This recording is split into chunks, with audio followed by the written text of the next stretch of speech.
gun that you see behind me is a 14-inch battleship gun from World War I that is mounted on a train. It's known as the U.S. Navy Railroad Gun.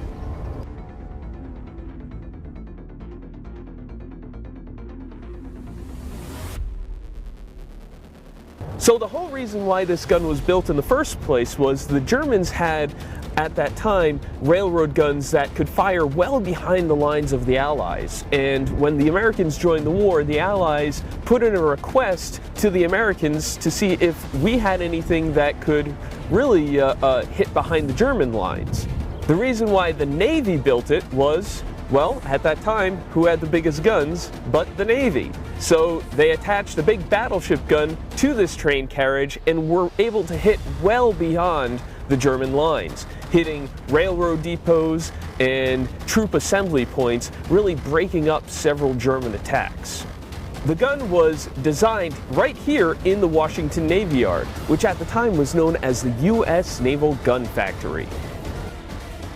From its first design to when it first fired in France was only 230 days, which is a very, very quick turnaround time considering the manufacturing process and the transport and training of all of the crews who manned these guns. All of these guns were manned by U.S. Navy personnel. So the guns that you see behind me, they are a 14-inch battleship gun, meaning the shells are 14 inches in diameter.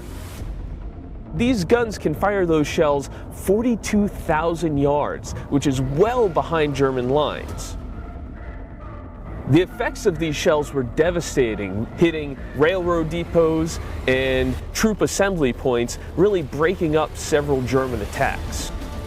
They were also some of the last guns that fired on the very last day of the war, on November 11th, 1918.